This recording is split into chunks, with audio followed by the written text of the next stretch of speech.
Une période de fin d'année pour moi qui est toujours compliquée pour avoir des clients, notamment des clientes en Ouais. studio. Et ben là, je suis bookée jusqu'à fin d'année. Salut Agnès, tu vas bien? Salut, oui, ça va très bien, merci. Bon, super. Merci de faire la petite interview. Est-ce que tu veux te présenter pour les personnes qui ne te connaissent pas ou qui ne savent pas ce que tu fais? Ok.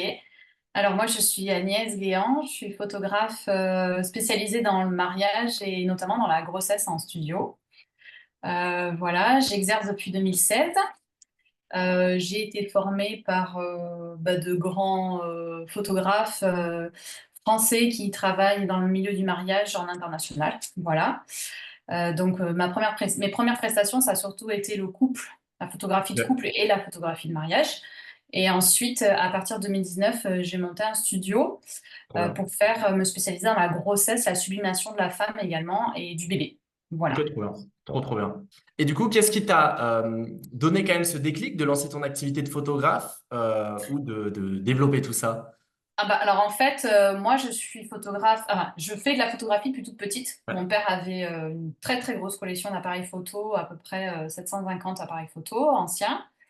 Voilà. Et quand j'étais petite, il m'a filé un appareil photo. Dans la famille, on photographie tous. Il m'avait dit, bon, bah, tu feras ce que tu voudras avec. Et en 2020, il m'a offert mon premier réflexe. Donc ça a été pour moi une révélation. Et en 2014 et 2015, j'ai fait deux mariages. Celui d'abord de ma cousine et après celui de ma belle-sœur. Et j'étais un peu second photographe avec les photographes qui étaient là. Et en fait, ils ont vu que j'avais un œil, un bon œil photographique. Et donc, ils m'ont dit, mais pourquoi tu te lances pas en fait? Parce que tu es doué. Donc, Hmm. voilà, naturellement. Donc après, j'ai fait des formations, je te dis, avec Christophe Serrano, qui lui m'a formé à la photographie de mariage, parce qu'en fait, il y a des critères à assurer bien particuliers. Donc quand on voit mon site, voilà, c'est très formaté en fait, et c'est fait exprès en fait, parce qu'en fait, je fais du reportage photo. Je ne fais pas que de Hmm. la photographie, je fais du reportage photo en fait. Je Voilà. comprends. Trop, trop bien. Et du coup, les appareils photo que tu as à ta gauche derrière toi, c'est les anciens appareils de ta famille? Ouais. Ok, trop bien. Trop, Plus une trop bien. petite collection on va dire, d'appareils photo, tu Ouais. vois, comme ça. Et eux, ils Une marchent petite encore ou collection comme pas? ça, voilà. Ils fonctionnent encore, ceux-là? Ouais, cela il fonctionne encore, Trop ouais, bien. et on peut, les Polaroid, on peut encore trouver des cartouches, hein. Ok, super, super, super. Je reviens sur ton activité. Du coup, tu te lances dans ton activité. Au début, c'est quoi les problématiques que tu as eues, peut-être les doutes que tu vis ou toutes ces choses-là quand tu lances justement cette activité? Première problématique, c'est que je m'aperçois que le mariage, c'est quand même, voilà, très formaté, faut pas Hmm. se louper sur certains trucs, il y a des critères, tu vois, il y a une chronologie à suivre, en fait. Ouais. Et puis, je m'aperçois quand même que les clients sont quand même très demandeurs, très carrés. En fait, bah, c'est normal, tu te maries qu'une fois, hein, donc tu veux pas que tes Hmm. photos soient loupées, hein, forcément. Et puis ma deuxième problématique, c'est la communication en fait. Voilà. Donc au départ, c'est vrai que communiquer, je commençais tout juste sur les réseaux sociaux, c'était un peu difficile. Ça l'est encore, hein. On va pas trop se voiler la face. Mais oui, au départ, il a fallu quand même que je me forme, quoi. Et ça, c'était Ok, nécessaire. ok, pour justement obtenir plus de visibilité, etc. Ouais. Ok. Et du coup, tu tombes sur une de nos pubs à un moment, tu nous connais, tu deviens cliente. Ouais. Euh, qu'est-ce qui se passe entre-temps, entre ce moment-là et aujourd'hui? Est-ce que tu veux parler un petit peu, je sais pas, de ton retour d'expérience, de ce que tu as pu mettre en place, de ce que tu as pu faire? Bah, en fait, moi, je découvre ta vidéo, Ouais. voilà, où tu proposes justement, t'expliques. Je crois que c'est comme un challenge, je sais plus, Ouais. enfin, c'est un truc comme ça. Donc, je le suis, je trouve ça hyper intéressant. Je me dis quand même, il y a des trucs hyper pertinents. Ils ont l'air d'avoir des super méthodes pour avoir des clients. Alors moi, il faut savoir quand même que depuis que j'ai monté mon studio photo, j'ai eu une année où c'était très bien et après, c'est tombé comme une crêpe. Je ne sais pas Hmm. pourquoi. Ok. Pratiquement plus de clientes, notamment au niveau du studio. Mariage clopi-clopant. Donc je me dis, bon là, il faut quand même que je me bouge et que je trouve une solution, n'importe laquelle. Et je trouvais que les solutions que vous apportiez étaient quand même assez simples. Notamment le coup de la publicité, où au départ, j'y croyais pas trop. Je me dis, ouais, la publicité sur Facebook et Instagram, ça va pas forcément me rapporter. C'est quoi ce truc? Moi, la première, je clique pas forcément dessus, quoi, voilà. Ouais.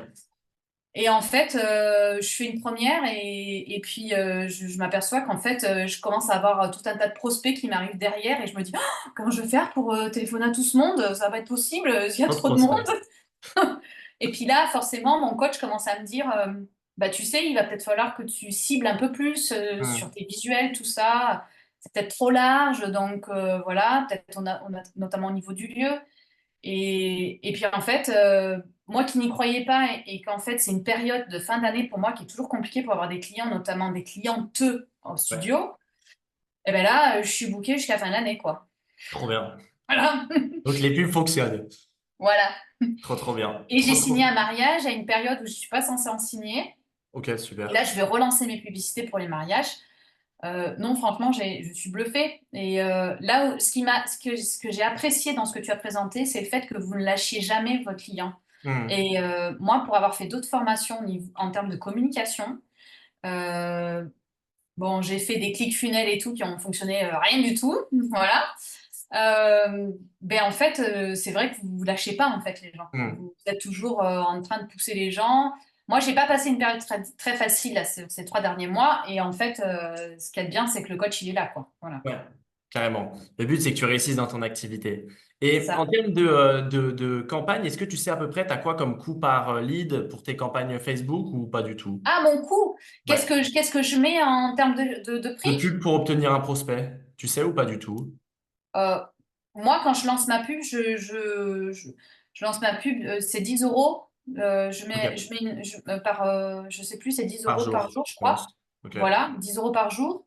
Et déjà, au bout d'une semaine, j'avais une cinquantaine, voire une soixantaine de demandes, quoi. Ok. Donc, ça te coûte 1 € à peu près pour avoir une demande en termes de Ouais, lead. c'est ça, c'est à peu près ça. Dans ces eaux-là. Ok, super. Trop, trop bien. Et justement, s'il y a des personnes qui nous écoutent, alors que ce soit dans la même activité ou dans d'autres activités, qu'est-ce que tu as à leur conseiller? Est-ce que tu aurais quelque chose à conseiller? Est-ce que tu as des conseils à leur donner?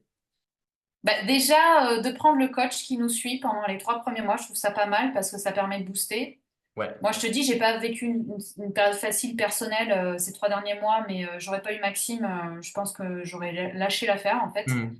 Et ce qui est bien, c'est qu'il me donnait des objectifs et donc j'essayais de les atteindre à chaque fois. Alors, j'ai pas Ouais. forcément atteint, hein, j'ai fait un bilan avec lui, mais voilà. Et puis de prendre chez vous parce que franchement, vous avez des méthodes qui sont quand même bien. Il y a plusieurs coachs avec des thèmes différents. Bah, par exemple, il y a Cynthia qui parle beaucoup d'Instagram. Alors moi, elle m'a demandé de refaire complètement de la refonte de mon Instagram. Alors, je me suis pas encore mise à fond, hein, je vais pas le cacher. Mais par exemple, j'ai revu ma bio, j'ai revu mon titre. Ça, malgré tout, ce qui paraît bizarre, c'est que j'ai quand même eu des clients sur Instagram qui m'ont contacté par rapport à ça. Ouais. Alors Ouais. qu'avant, rien du tout. Voilà. Et après, ouais, d'aller voir quand même le coach spécialisé en publicité, tout ça. Et puis ne pas hésiter à demander des conseils auprès du coach aussi. Ouais. Mais avant ça, voilà, se lancer, je trouve que bah, vous êtes une équipe jeune, dynamique, et je trouve que voilà, vous avez quand même des idées qui sont bien. Et puis je te dis, c'est ce côté, vous ne lâchez rien, voilà. Hmm. Vous êtes toujours en train de rebooster les gens, je trouve ça génial, quoi, en fait. Trop bien. Trop, trop bien. Eh ben, écoute, merci beaucoup. Est-ce que tu as un petit mot de la fin pour l'interview? Bah écoute, merci beaucoup. Merci pour votre bienveillance. Eh Et ben, puis, merci à moi, j'ai toi. encore quand même quelques mois à faire avec vous, donc ça sera que du pur bonheur. Trop bien. Eh ben, merci à toi pour ton retour.